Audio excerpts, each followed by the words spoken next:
and I've been granted the privilege to introduce our next speaker for this morning, Mr. André Jordaan. André holds a degree in mechanical engineering, and he also has a Master's of Business Administration, and that he obtained from the University of Stellenbosch Business School, where he also trained this morning. He's also a certified black belt in terms of doing Six Sigma. Okay. Then ISO standards. Then if we look at his CV, he's got quite an extensive CV in terms of work experience, and with areas of specialties looking at facilitating decision making, focus improvement using the Six Sigma tool, of course. Executive coaching and training, as well as strategy development and implementation, especially in the sales and marketing field. He's currently working at Pragma, the asset management services as a consultant. And without further ado, I'm going to introduce our guest speaker, Mr. André. Please give a warm welcome.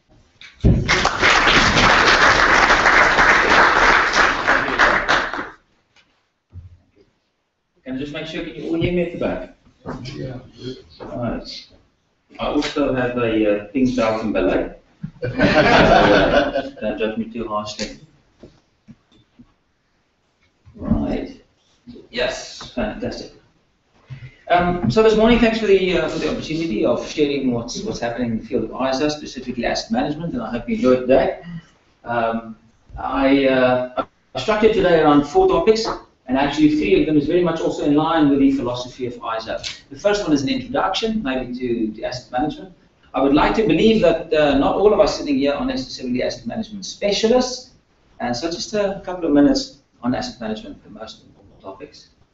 Then we're going to look at ISO 55000 itself.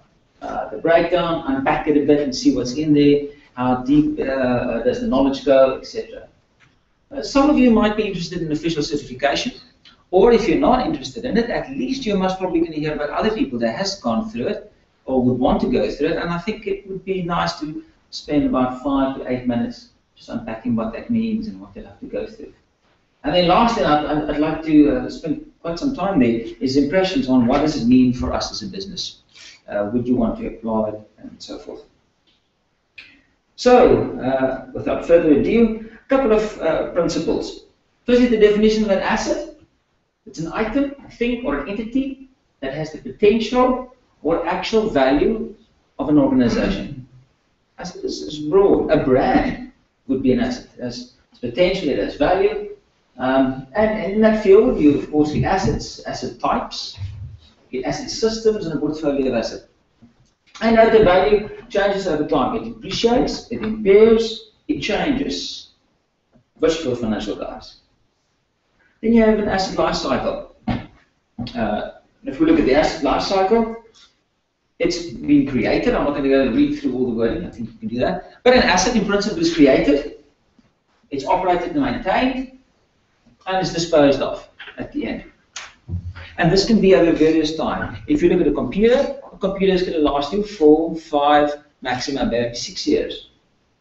If you look at something in the electricity field, like a transformer, it can go anything between 40 to 60 years, sometimes 20 years, but mostly 40 years around there. If you look at a cable, pylon, line, that can go anything between 60 and 80 years. If you look at a building, our fort standing here for close on to 400 years. So this operate and maintain period can of course be very long, in other areas very short. If you look at my cell phone and the app that's running on it, a couple of months. And it often fails. Right, the definition of asset management. Right, so coordinated activities of an organization to realize value from its assets. Asset management translates the organization's objectives into the asset-related decisions, plans, and activities using a risk-based approach. And when you look at the system specifically later, so unpack that a lot more. ISO 55000 says it's the realization of value normally involves a balancing of cost, risk, and performance. And I think the next slide says a lot better. So listen, between performance, cost, and risk, those are the 3 items as an asset manager you always need to balance. of course, guys are always trying to push the boundary here. Are there opportunities where you can push all three of them, or is there always that you maybe win one or two at the cost of the other? 95% of the times you'll always lose out on one of them. Your performance is going to go up, but the risk is going to go up as well. There are opportunities where all three of them at the same time goes up. That's very seldom though. Then the asset management system. And I'd like to start off on the right-hand side. It is the management system for asset management. That's one of the keynotes today. So we talk about 55,000 speaks about asset management system. And what does that mean? It is the management system of asset management. It's a set of interrelated and interactive elements of an organization to establish asset management policies and objectives, as well as the process to achieve these objectives. The process is also included in there. Note, the asset management system is a subset of asset management, which follows intuitively. And there's another slide that's going to help us unpack that as well. Basic asset management principles. So you've just been downloaded Asset Management 101, and from here I think we can build on and look at ISO 55,000. Now, if you look at where it started, there's most of today. If you look at the documentation out there, there's three main bodies or three main documents one can consider. And the first one was created by Institute of Asset Management, which is PAS 55, the one on the left. So its second draft, 2008. The one in the middle, ISO 55, just been released. The one on the right, Asset Management Landscape from Global Forums, on its second edition. Yeah, it's on its second edition, and literally it's a month or two old. So let's unpack each and every one of them. The first one stands for Publicly Available Specification. So it's a specification. It was led by the Institute of Asset Management, and of course it got a lot of global experts together to say, let's sit around the table and come up with this global standard. It was mostly British. It was given out by the British Standards Institute, and it was released the first time in 2004 and the second time in 2008.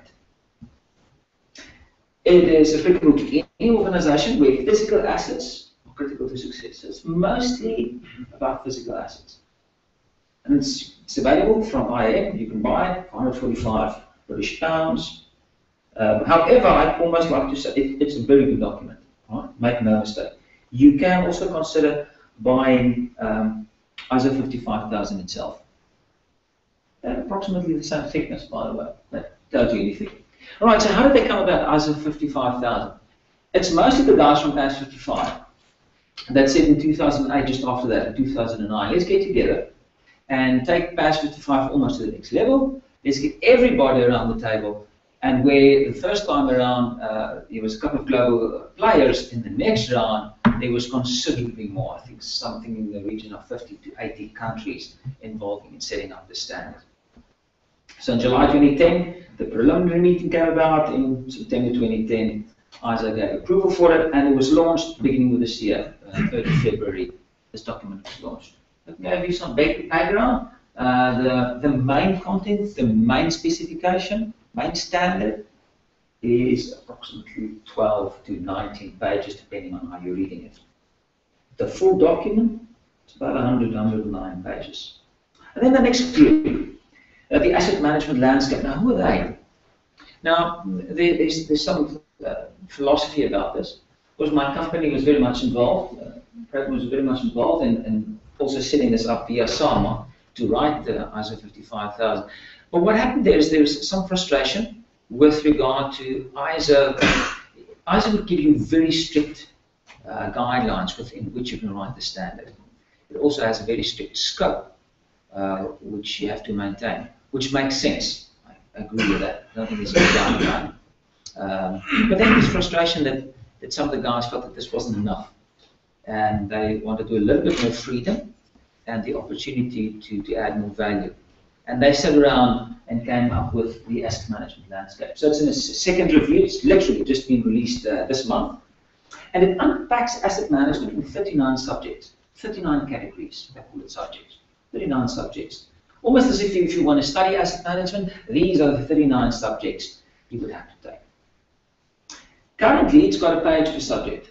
Now you can imagine, if you're spending only one page for a full subject, where it might have been a full book or a full course over a semester or so forth, you can imagine that it's still pretty thin. So my comments about it, if I can put it at this point in time, fantastic document, fantastic categorization, but it's still fairly thin. It still is applicable to you or the specialist to go and find the inner content, the value in some other environment, book or so forth, to really bring it to the table. But a fantastic categorization. We'll get to that eventually as well. The goal maybe is to facilitate the exchange and alignment of maintenance and asset management knowledge and practices on a global standard. It's really one of the nice things. And we'll get to the benefits later. So let's look at this document. Let's unpack it a bit. There's three components to it. The first part is the overview, the principles in technology, very much as I had in the beginning. Just a little bit of background as to what is asset management, life cycle, and so forth. Then there's the body, the real specification. And it's the requirements for the management system. So it says as well there, it's the asset management, but it's the management system thereof and the requirements for that management system. And then there's the last part. So every time you read something, an ISO 55001, the standard, it's very dense. You don't read it fast. You'll miss a lot of stuff in there. Right? Every paragraph, every word counts. If you want to unpack it, you'll go to the third section. So the third section is the guidelines for the application of 55001. Hope that makes sense. Right. Now, one of the things also is that ISO, as a body, is very much structured around the PDCA cycle. This is also a format which they upfront give to the body when they create this knowledge. So you're looking at PDCAs. It starts at the top right, looking at plan, do, check, act, and start over again. With a company. All right. So on the top-hand side, plan. There's three components which are unpacked into context of the organization, leadership and planning, and we can get back to that. On the do side, so the operationalization thereof, you've got operations itself and support. On the check side, you've got performance evaluation, and you've got improvement. All of those components is within 55,000, and all of them applicable to the management system. Of course, brought up by Deming. ISO 55000, a couple of sayings. It specifies the requirements of an asset management system. Specifies the requirements of the asset management system, but it does not specify the design of the system. The international standard does not provide financial accounting or technical guidelines for managing the specific asset types. Now, some people at this point in time make a big issue about the fact that it doesn't give the design. Right. I'd like to, however, propose, I'd like to see this part, but I'm worried that you might throw me with something. The bottom says, we thought that we had all the answers, it was the questions we had wrong. Or secondly, it's not that they can't see the solution, they can't see the problem. And in organizations, that's often the case. At school, we learned to answer questions. When you answer them well, you do well. Whether it was the right question to ask, we seldom question. And it's often the maturity of an organization, of an individual, that questions whether it was the right question. And that's ultimately, from my perspective, what ISO 55000 brings to the table. It helps you ask the right questions. Often I've had people that, when they're in management positions, one of the first things you realize is that you don't know everything. You're never going to know everything. Right? So the question is whether you have the ability to at least ask the right questions. And that's what ISO 55000 brings to the table. It makes sure that you have the completeness of all the questions and that you ask the right questions in the right order. Right. Now, the other thing is also that we, and that's where GFMAN, the 39 subjects, also comes about. There's a difference in scope between asset management system and asset management. If you look at the bigger picture of asset management, it includes a certain body of knowledge. However, if you look at the asset management system, that which ISO 55000 is applicable to, the scope is considerably smaller. And of course, an even smaller scope would be the asset portfolio. All of that sits within the bigger organization and managing the bigger organization. So where does these documents of ours apply? It applies to ISO 55000 applies to this asset management system. It doesn't apply to the full asset management. That's where the GFMAN, the 39 subjects, and there's many other documentations, IMM comes about as well. I also would like to believe that that is, I don't think that comparison is really accurate. Asset management is going to be a hell of a lot more than just the asset management system. If you also think about it, there's only one page per document. If you look at what an engineer is going to study over a 4-year period, all of that sits in there, industrial engineering and so forth. Now, there's something else which is important for me to list on this slide as well. The slides help us to facilitate and understand the scope, the size of this different matters here. However, that's looking like, it's almost putting up a person in there and saying, well, listen, if you're only looking at the brain, it's really just a subset of the full person, of the body. Actually, it's actually physically even smaller than the lungs. So really, if I have to look at the importance of maybe components of this individual, the lungs is a lot bigger, than the brain. Doesn't make sense, does it? We all know that the brain's really driving the body. And if you make a change to the brain, it's got the feedback loop, it's got everything in there. So don't look at this picture and think that because it's smaller, it doesn't count as much. I would like to philosophize and say it counts a hell of a great deal, this management system. I'd love the debate at the end, by the way. Don't let me down. So PAS 55, the one that came out, second version in 2008, came up with this, model for the management system. And it started off with the organization. So outside of almost PAS 55, it said the organization has a strategic plan, and that strategic plan guides the rest of the management system. The management system has the policy, and I'd like to describe the policy as the rules of the game, the rules of engagement. Then you come about, so what is the strategy and the objectives for me to support the organization's plan?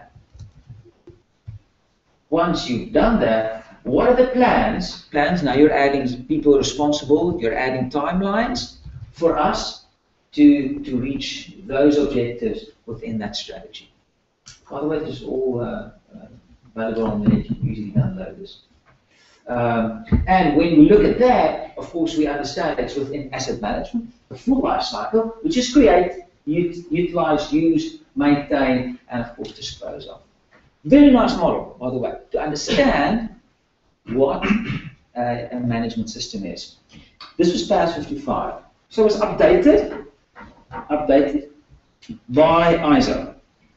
ISO proposed the following, very much the same.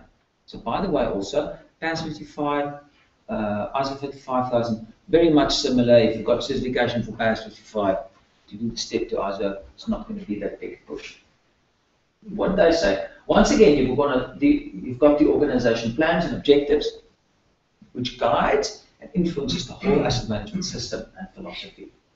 Then you've got the two documents, the policy, rules of engagement, the guidelines, it sets the environment. And you've got the strategic asset plan and objectives, which needs to support the organization's plan. Those are the two documents you need to come up with. Then when they go to the asset management plan, this is where it differs from PAS 55.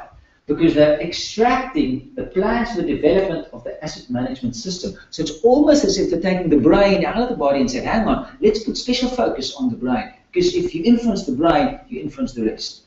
I think there's definitely value in that. And those are the two components of the brain that they almost take out. Plans for developing the asset management system and the support thereof, and the asset management system plus its supporting elements. Those are the components that they take out of the plans. You've got the implementation of the asset management plans. So this is almost the body operating. This is the brain sitting on the side, getting special attention.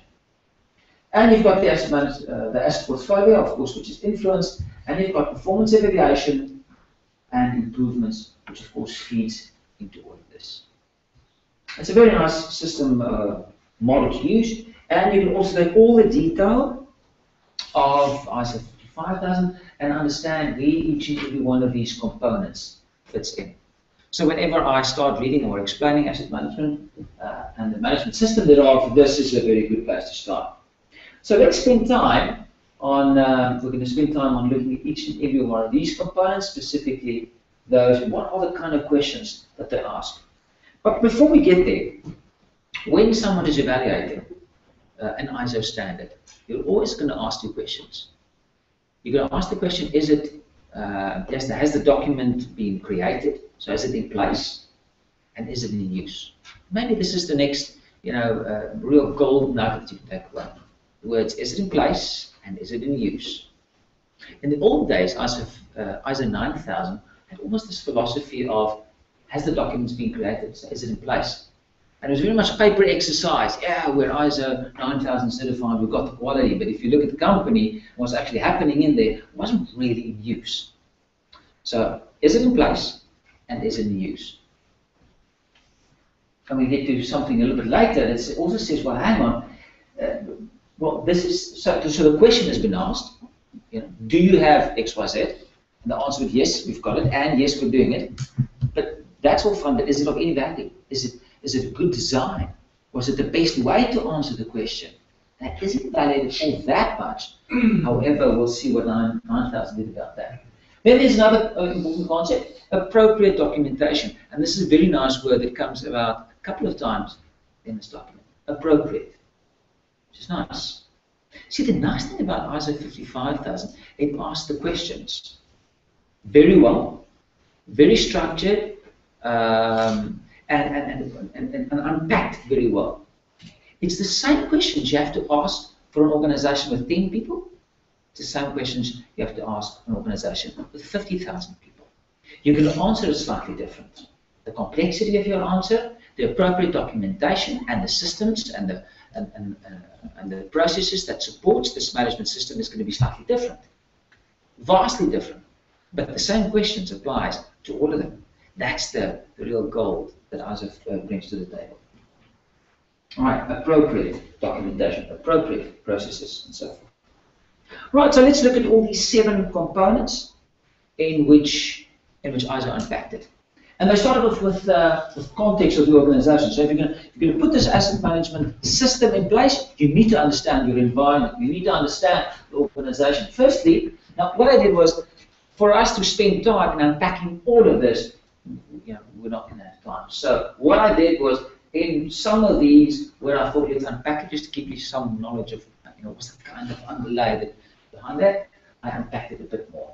So first of all, they ask you to understand the organization and its context. Prove it to me, it's in place and in use.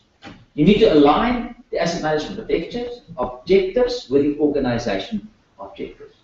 You need to identify and record the relevant external issues and the relevant internal issues. So there needs to be a document that's updated on an annual basis, where the management of the organization sit down and say, what are the issues externally, what are the issues internally applicable to the asset management environment.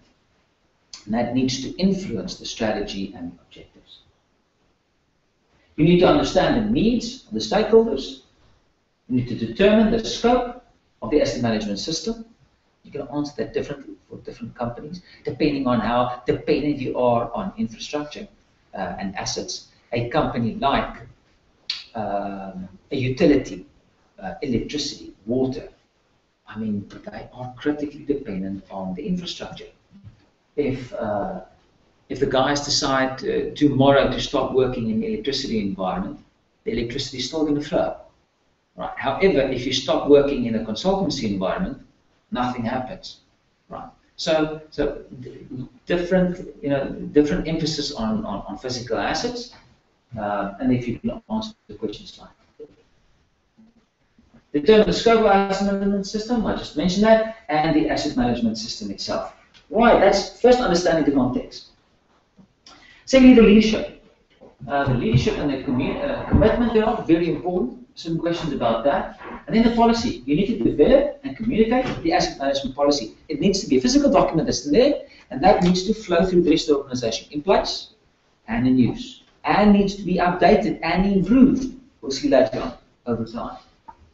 The organization roles, responsibilities, and authority within the asset management space. Assign and communicate the roles and authorities for asset management. Leadership. Third one is planning. The actions to address the risk in the asset management system.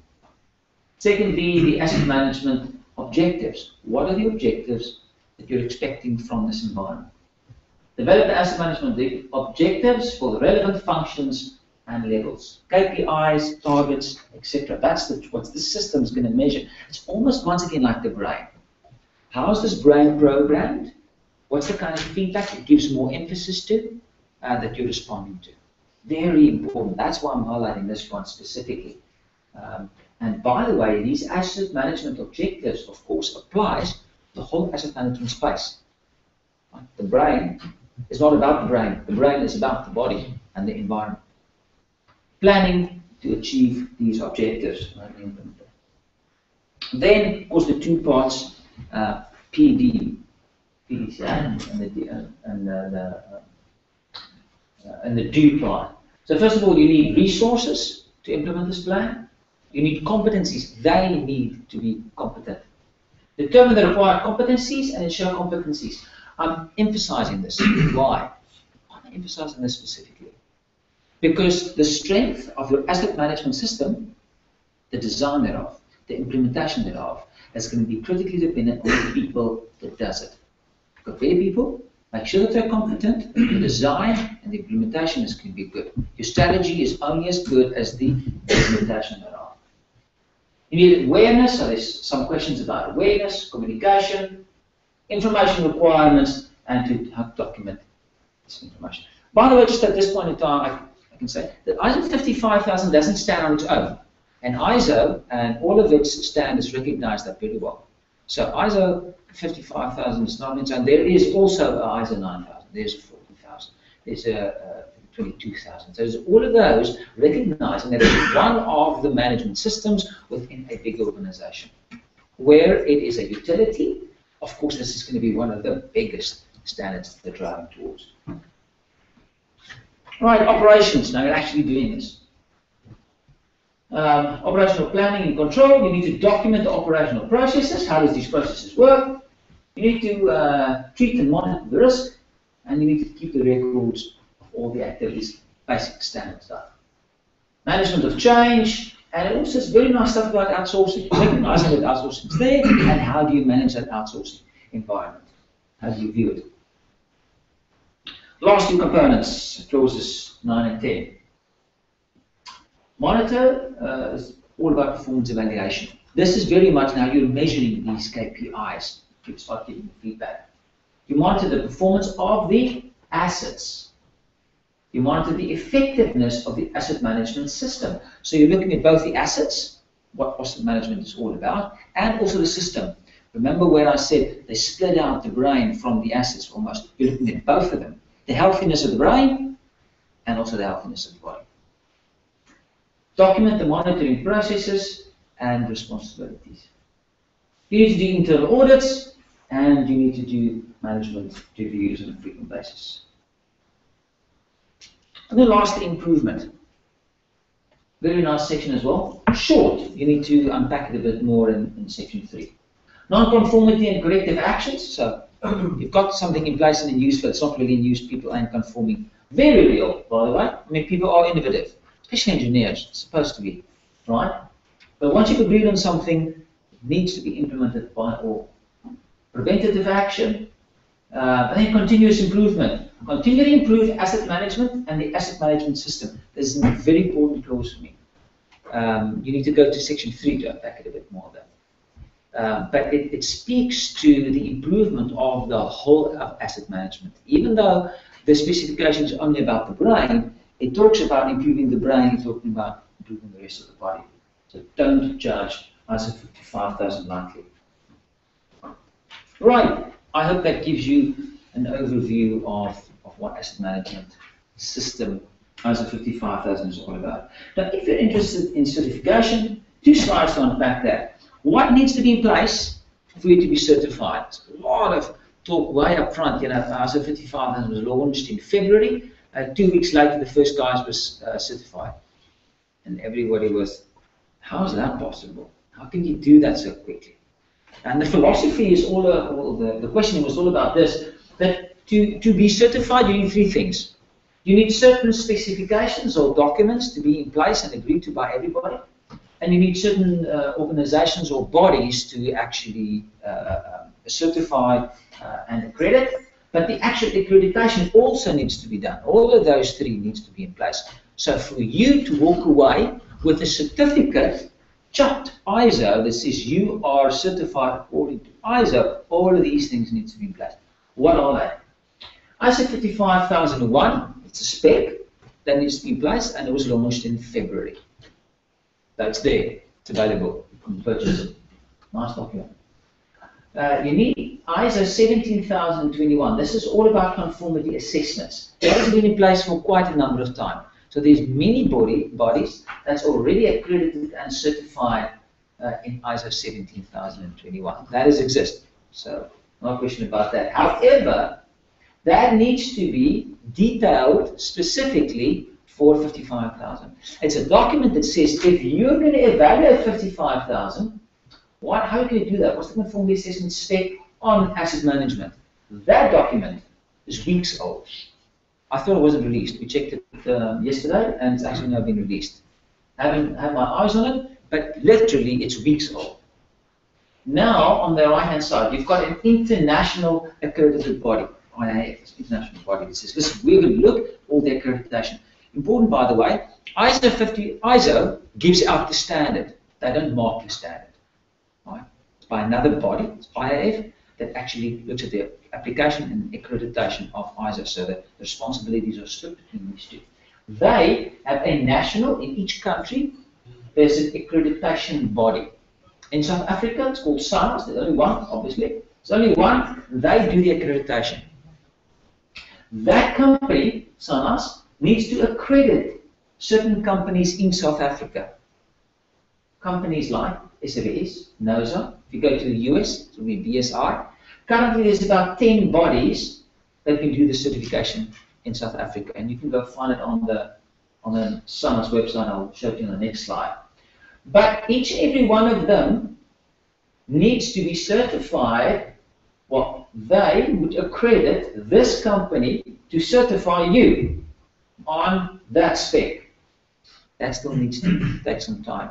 First of all, SANAS needs to familiarize themselves with that document. Once they've done that, give these guys the opportunity to be accredited on that, then they will be able to certify you as a client. So this is you sitting. Most of the guys, no, not most of the guys, read all about it, but they're saying, get a management system consultancy, get a company to help you to train yourself to get ready for this exam. Get these guys to come and do the exam. Now this exam also, first of all, there's 2 certifications, accredited and unaccredited certification. How is it possible that these guys could be certified within 2 weeks of only that document being launched? Well, what happened in that instance was companies that were sitting down here in, I think it was India or China. It was China. China companies sitting down here, they were certified in that. All right? So they deem themselves certified, because that's what this does. You have got the ability and the skills, and you're accredited to look at documents like that and to certify people with it. And that's what they did. However, they did not have this certification. So what happened there was the guys were certified ISO 55,000. Backed by whom? All right, it's like saying saying, listen, I believe, it's like telling your kid, you're a fantastic dancer.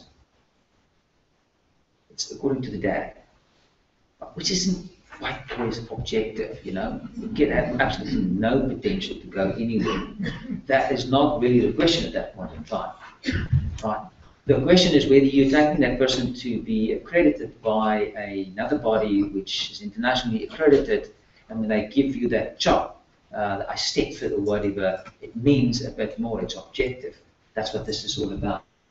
So are these guys certified? So you can get away with certification, which is unaccredited. If you need accredited certification, you need to wait a little bit longer for this process to flow through. We believe this process is going to take another couple of months. However, I just read last night that in England, they're saying it's already possible. Right. If you want to find accredited bodies, you can go to the SANA's website. And by the way, once you've got this certification, it needs to be recertified every couple of years.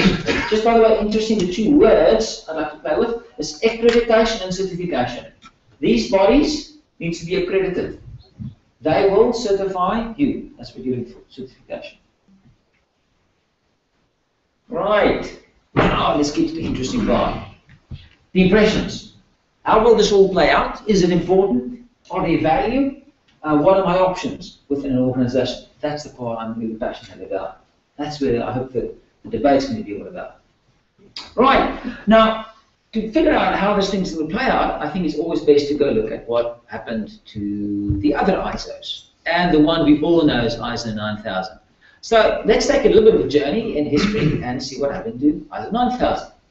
Well, it was launched in 1987. It's almost older than I wish. It's currently on its fourth release, 2008, and the next one is coming out next year. Great. There's currently over 1 million companies certified worldwide. There's over 1 million companies that every 3 years needs to be certified. It's big business. Right, now here's the important part. It changed its scope in 1994 to look not only for in place and in use, but will it help? Is it a good process, or is there a way to do it better? So they almost gave that certification individual also the right to say, is this thing adding value? Can you really do it better? Is it really just a paper exercise? Yes, the process in there, but it's a really bad process. Can you apply some design skills in there as well? And I think that's sort of where ISO is going. So you can't just get away with the paper exercise. Right, now there's two ways of also viewing this environment. Stick in the carrot, all right? So yes, you will do this, or you will get a hiding, versus if you do this, I've got some sweeties on the other side. So there's a stick part. There's possible reason for adoption. Why was 9000 so well adopted? The client requirements on supplies. So what happened? It's in the next slide. China, right? So this is guys sitting in America. They want to import from China, but the quality not that great. Remember those years? 15 years ago, importing from China, probably not that good. Today, made in China, well, not that bad anymore. Actually, everything is made in China. So I don't know what you want to judge really about. So it's good stuff. Why? 9,000. The suppliers say, listen, I'll buy your stuff, but you need to give me some quality. And the only thing they had, this stick, was 9,000. Give me 9,000.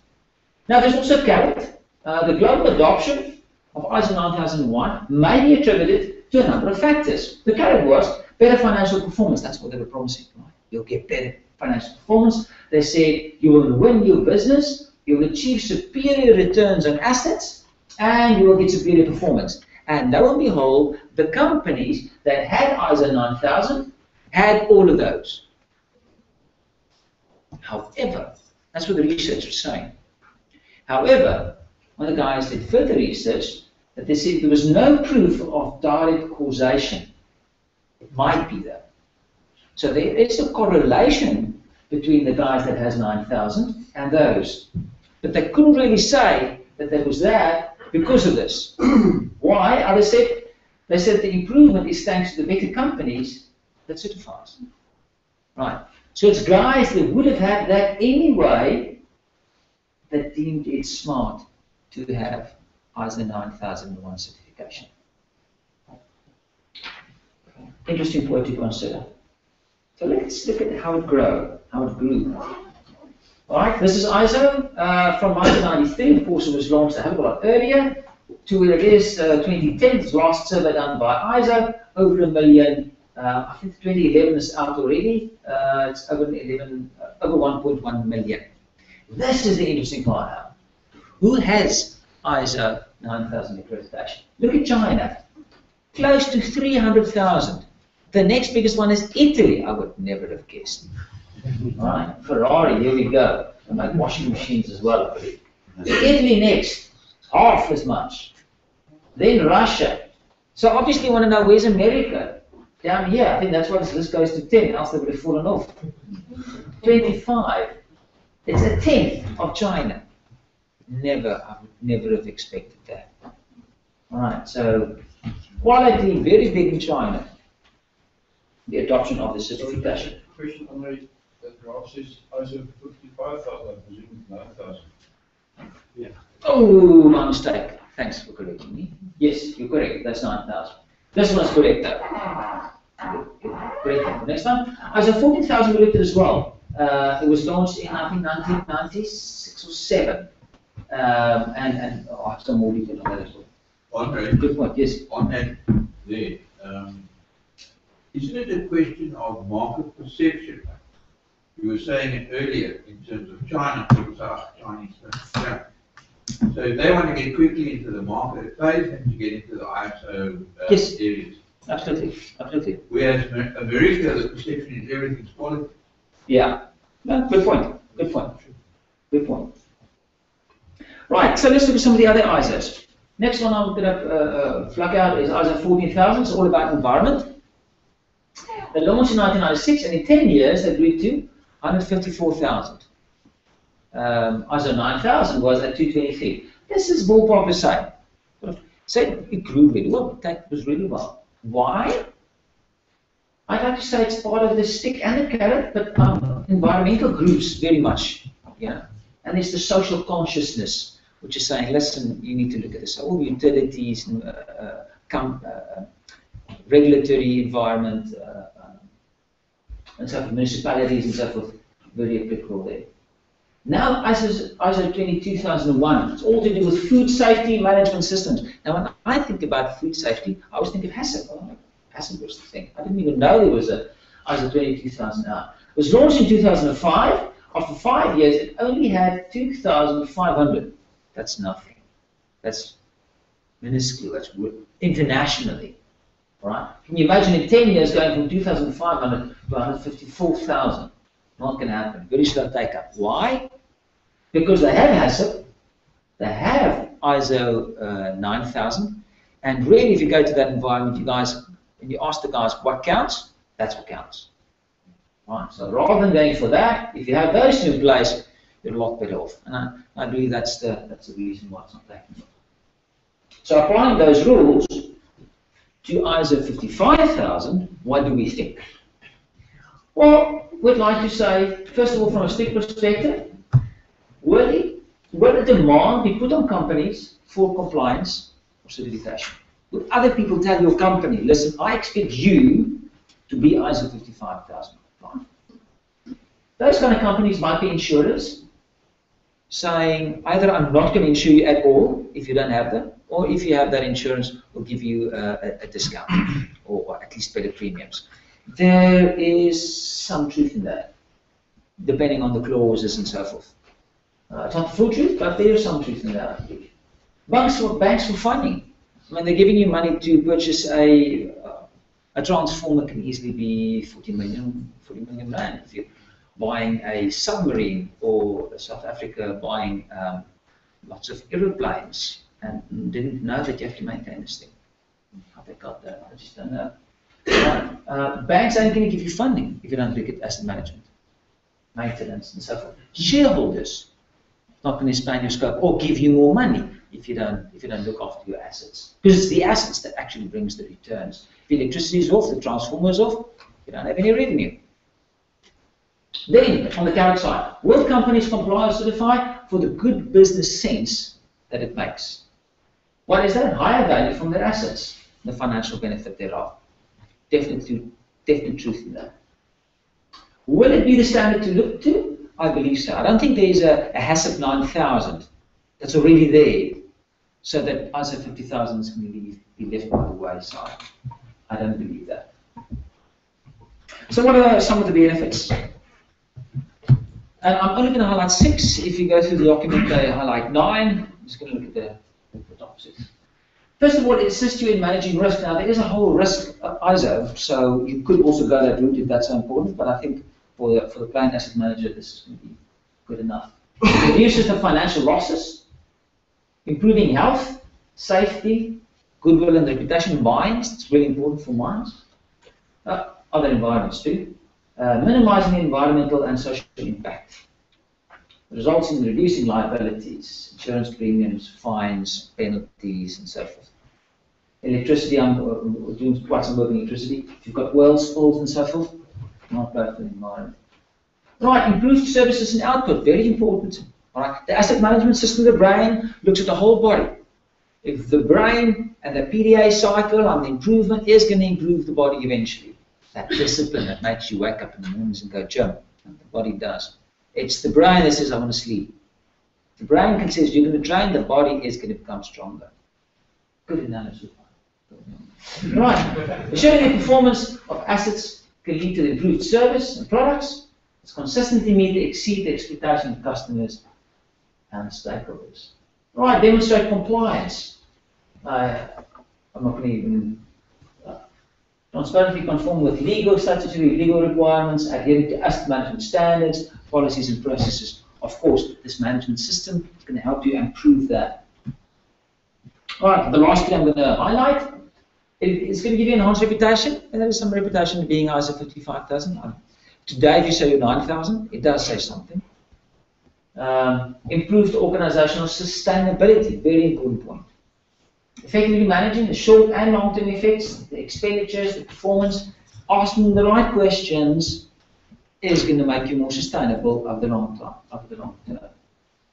And then improved efficiency and effectiveness, reviewing and improving the processes, procedures for asset management and its performance.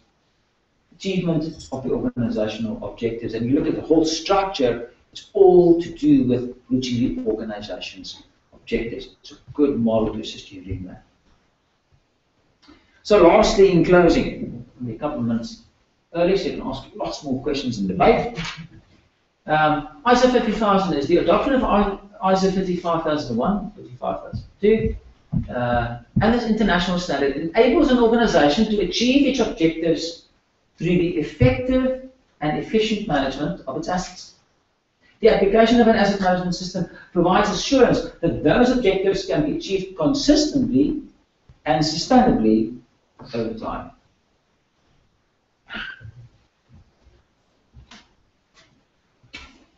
So what is your options? What is your options? Second last slide.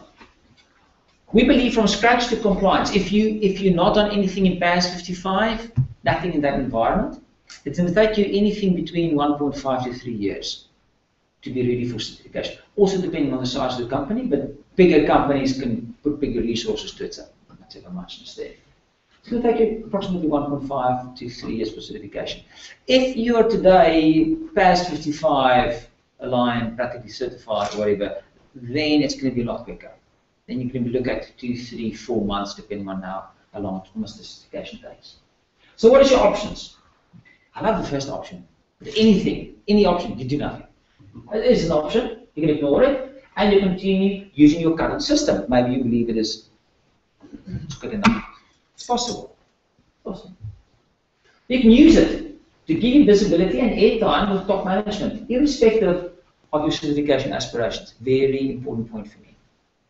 I believe engineers, mostly in the asset management space, you've got engineers, right? Engineers often lack the ability to get to the C-suite, right? You lack getting their attention. It's the financial guys that's who's got the front foot in there. This gives you something to take, it gives you a voice to actually get to the C-suite and put their attention to asset management. Use it. It's a tool. You can go for certification for two reasons. The prestige and the marketing nature of the certification. Use it, flaunt it, put it on your website, go wild with it, put it in the newspaper. It's an option. You can go for the demand and the benefits that it holds. Right? The stick and the carrot. Those could be good reasons as well. Let's look at the stick. You can go for certification with poor qualification. So you can just go there just to get the certification because someone else is demanding it. I don't know, it could be the bank, it could be the shareholders, it could be financial insurance institutions. It could be those. So that's an option as well. A poor qualification, just make it pass by 50%. You can pass by 35% these days, so. Yeah. Or you can go for qualifications for a good business sense that it makes. Without accreditation, that's an option as well. You go for qualification without accreditation. Right? Benchmark the current system with a specification and take it from there. I always did karate when I was young. Always had a white belt, very proud of it. 3 years, white belt. It wasn't about the belt. It was whether you have the skills and the confidence. That's that option. Right? Don't necessarily, it's not about the certification. It's about the good business sense that it makes. It's an option too. What do we as Pragma recommend? What do I recommend? First of all, if you want to go down this journey, certification or not, do a RAG assessment, red, amber, green. Do a gap analysis of both the system and the full asset management practices. So look at this model down here. If you look at ISO 55000, that's all about that system. Also look at the bigger asset management picture, all of the blue down there. Look at all of that. If you look at the asset management system, look at ISO 55000. Apply it. Look at the policies, the strategies, the people, process, system support, the PDCA cycle that's going to give you that measure and the feedback. Evaluate all of those and see how well you're doing. Red, amber, green. Are you there? Are you not there? Do you want to improve? And so forth. Where are the bigger gaps? Also look at the asset management environment. Use GFMAN, 39 subjects in there. Great categorization. It's good categorization. They've got strategy and planning, they've got life cycle delivery, there's 11 subjects in there, 5 subjects in organization and people, risk and review, asset information, and asset management decision making.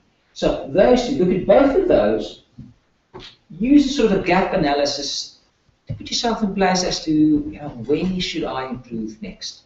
If you've got limited resources, can't just throw them around, that's what you're looking for. Also for maturity, it takes 18 years to grow a grown-up. Sometimes it takes 25 years, and sometimes in 60 years you're not successful yet. But it takes time. After 3 years you're still this high, and sometimes organizations take a while as well. Then once you've done that, and you want to plan your roadmap, you need to take 2 things into account. First of all, note the RAG status. So, where are you really far off from where you want to be? But then also take into account that there is a certain order in which you can do things. So the importance of the sequencing logic. You can't grow in certain things before in others. Right? So take both of those into account, plot a roadmap, and that's the roadmap we can use. In Pragma, this is the sort of roadmap we use, and we also say there's this piece of road down here. You have to have that in place to do any of the others. You can't do any of the others without this not being in place. So even though that might come out red and you want to have this absolutely green, you need to focus on this first before you can get there. There's a certain sequencing logic for you to get to the next stage. And then certification is a bonus. Compliance to a certain level is an imperative. Right? Good asset management. And so lastly, in conclusion, Voltaire said, judge a man by his questions rather than his answers. That's another golden nugget you can take away. Judge a man by his questions rather than his answers. Love the Chinese. They say, he who asks a question is a fool for 5 minutes. He who does not ask a question remains a fool forever. And with that, my conclusion. Any questions? Any questions? I hope there's a lively debate. That's why I came this morning. Please don't disappoint me. Is there a minimum size company that would be involved with something like that? Because it sounds quite, one of the... Onerous, is it? One of the questions, one of the things in South Africa, your level of, how should I say, qualified people is rather low. So imagine you've got to have a certain base education, whatever you want to call it, to run a system like this. So there must be a certain size, minimum size company that would get involved. And what would be the internal sort of competency level you would need to effectively run a system like this? Okay? And down to what level does that competency have to flow? So those are... I'd like to answer that by one word: appropriate. So we can debate about this. I can put a figure to it, like 5 people, 10, 25, or 30 or 50 in a company. You could do that. Yeah. But if you read through the specification, you realize it does add value. These are good questions. And when you read through it, you realize, but hang on, I haven't really asked this question. I can't really say whether I answered this question really well in my organization. So I'd like to believe that it adds value to just about any organization. Now, it would be absolutely ridiculous to maybe apply to a company of 2, right? But you do have the assets, whether it's a car, whether it's a house. It applies to all of those. You're not going to go for certification if you're that small. It doesn't make financial sense, right? Sure. But it applies to all companies. Let's be appropriate. That's something wrong with the question. For the bigger organizations, definite sense. You're going to spend more on the management system. I mean, if you look at a household, just absolutely on the one scale, right? What are your assets? Your assets are house, car, laptop, or small business, 2 people in the business, or 5 people in the business. You'll have a couple of laptops, buildings. But those are assets. What management system are you going to have in place to look at their performance? How well is this car doing? How well is the house doing? Or the HVAC breaking down consistently? Or the aircon is broken already? You know, you have an Excel sheet that you're going to keep up. That could be your management system. Excel sheet is always a management system up to a certain level, right? And then, of course, you can put in more systems and so forth. But the questions remain the same. How frequently is this thing breaking down? How am I measuring its performance? And so forth. Are there leadership taking ownership of this? And so forth. If you want to try to identify someone that you think can champion this in your business, who would be the most apt person? Would you say it's a person already involved with 9,000, or would it be an industrial engineer or mechanical engineer? Or... Good question. Good question. I would go for an engineer rather than 9,000. Not because I'm myself one, but it just makes sense. And whether it's industrial or mechanical, get an engineer. If I look at Pragma, where we are, electrical engineers, industrial engineers, mechanical engineers, it's got a certain frame of mind that I believe is going to be more apt in this kind of environment. Civil engineer, as long as they're an engineer, I think it helps. It doesn't exclude others. Right? I think certain people just have a nature of understanding this more. But frequently, just yesterday in a meeting with a client as well, there's a different viewpoint between, for instance, financial people and engineering people. That's a certain things. The financial guy inevitably is going to look at the funds or the financials, maybe a bit more than all the other components involved. Talking of which, what's the estimated cost? How big is your organization? Good point. So let's look at, for instance, something like this. To do something like an assessment, right? You want to do an assessment up front to know that if you're going to do the exams, how well are you do, isn't it? I mean, if you want to know whether you're ready for certification, so you're asking this body down here. Oh dear. If you're asking that body down here, listen, come and help me so that when I do these exams, I'll pass. All right. And when that person comes in, he's most probably going to do a dummy assessment. to understand how far you're off. That's that RAG gap analysis. And that can be anything between a 2-day exercise with top management through going 2 people spending 10 days, which means it's 20-man days with top management. It can be thousands, hundreds of thousands to do that, depending on the size of the organization. If you've only got top management that's sitting there just for the upfront assessment, then to go down this journey, because remember now you're going and saying, well, if I'm taking this journey, I'm going to fix certain things. I'm going to fix that, fix this, fix this. It takes time. So I wouldn't be able to put a figure to that. It depends on the appropriateness, size of your company, and so forth. If you're a big utility, it's going to cost a hell of a lot more than a small manufacturer just around the corner. If you've got 55 sites throughout the country, which are hospitals, and each and every one of them needs to comply, it's going to be considerably different than one hospital sitting just here, an eye care institute with 5 machines. Different. That's the certification route, yeah. Is there a process for the technology companies to certify their management system? Asset management systems to one? A technical, an IT. Technological company. And what kind of technology would you be around? Asset management system. Oh yeah. Are you manufacturing? If you're a software developer and you want to be aligned with the certification. Yes, it does apply. It's interesting what your assets are though. So if you're a technology company, are you writing software? My question is, sure. If you're providing software to manage assets, is there a certification for the software vendor to follow? Oof. You get the price for the question I didn't see coming. There must be some. I didn't see that. That's a good question. I didn't want to run the risk of being a fool.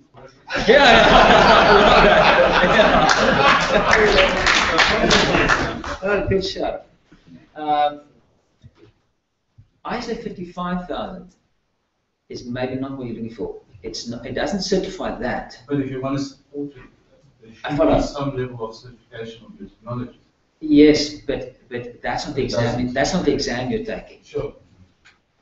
Did you follow? Because when I buy that software from you, I want to know that the software is capable of supporting the certification. Yes, it has to be. It has to have a certain quality. It has to go through certain rigor. How well it is aligned to ISO. The guy that comes with a checklist to see whether you're certified, those aren't the questions applicable. Actually, I'm sure of that. Sure. I've seen the questions. It's not going to be applicable. It's not going to help you. He's going to look at other stuff. He's going to look at your. He's going to look at your car and your air conditioner. And whether your leadership is buying into your asset management strategy, which is the facilities guys sitting at the ground floor, and you're thinking, no, hang on, the focus is supposed to be the software we're pushing out. So no, it's not going to be. That's a very relevant question, because if that enables your processes to become ISO, then you'd like to pick up the right software to be able to do that. Yeah, absolutely. So I can custom my software to meet all the requirements. Absolutely. But where's the body where I can go and say that I'm certified, so I've got an edge over my competitors? And that I don't know. So definitely look at ISO 55000, make sure that your software applies to that, and say, listen, it supports ISO 50000. But I do not know of an organization that can tell you that alignment is one-on-one, and it's perfect. Maybe a solution would be for you to use your software yourself and get certified. And then go to your clients and say... Yeah, the certified guys are using this. So.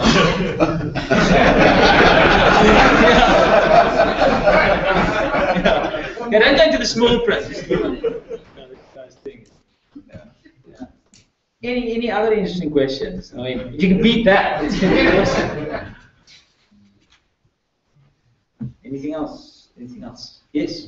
I take it that your company works mostly with private sector organizations, but you have mentioned that you guys have delved into working with local government organizations as well? I'd love to say that we haven't, but yes, a big part of our clientele is local government. But I am aware that you guys are working with the electricity department of Sri Lanka. Yes. Yes, well. Lights are still burning. Are the challenges similar between the public and the private sector, or does the public sector provide you with a whole host of different challenges? Gosh, you have to break that down. Because the answer is yes and no. You know, they both have assets, the asset management questions, the management questions are the same. But also, always when we look at, you know, I'm on the sales and marketing side, focusing a lot of attention there as well.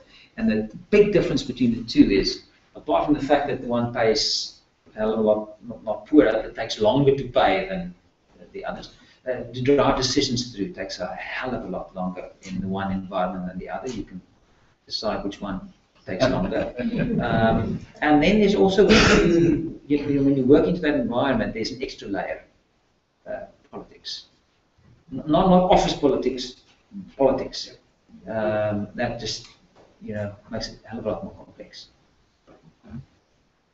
Long-winded, troublesome, lots of adjectives I can throw in there.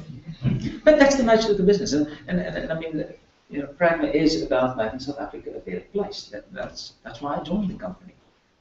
Because if you've got good asset management principles applying to municipalities, South Africa is going to be a better place. Am I passionate about this? Yes, I love the Auditor General to say, listen, all municipalities needs to comply to ISO. I would love that. Now, of course, it would be better for my company. Yeah, sure, but it would make South Africa a better place. And that I tried the other countries. They're not bad, but I'm here. I'm not going anywhere. Any other questions? Please don't disappoint me. I've still got 5 minutes left. Yeah. Yes, I think that brings me to the end. Yeah. Let me just quickly get this thing out here.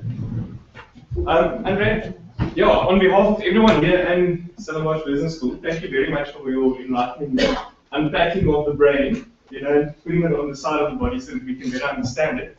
I'm pretty sure we're all going to go take a hard look at the requirements and evaluate whether this is the route that we need to take. So, from everyone here, thank you very much. Thanks, appreciate it.